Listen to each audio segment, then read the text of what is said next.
This is a short vowel sound. It's pronounced and to make this sound you just relax your mouth. You try. Listen and repeat. And again. In fact, this is a very common sound in English, and in many grammar words it's the only vowel sound, such as the, of, that. Let's practice these. Listen and repeat. The, of, that. Now you also get this sound in many words of more than one syllable. Listen. About, common, standard, butter. Let's practice. Listen to me and repeat.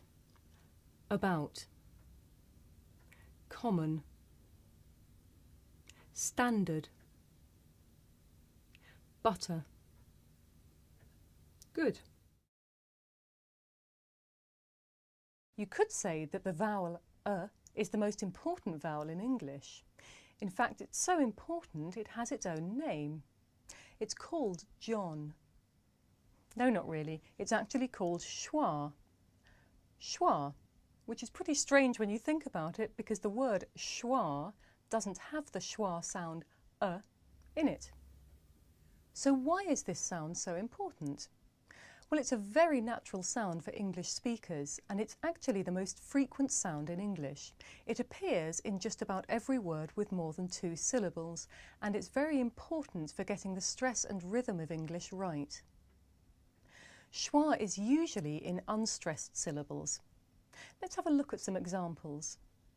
Accuse, banana, father, camera. Okay, now you try. Listen and repeat. Accuse, banana,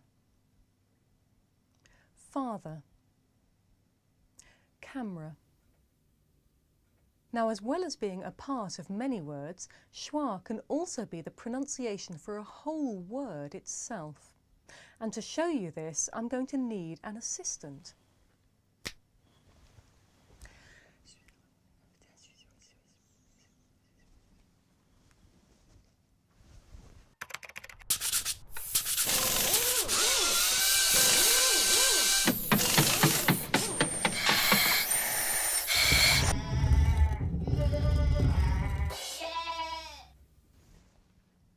A cup of tea. Thank you. An ordinary cup of tea. But listen to what happens when I say the words a and of naturally. A cup of tea.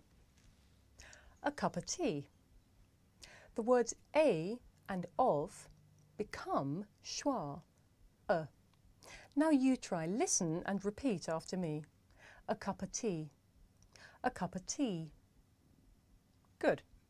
Now this is such a natural and common way to pronounce cup of that in British English the word cuppa actually means a cup of tea. And after all that, I'm really looking forward to my cuppa.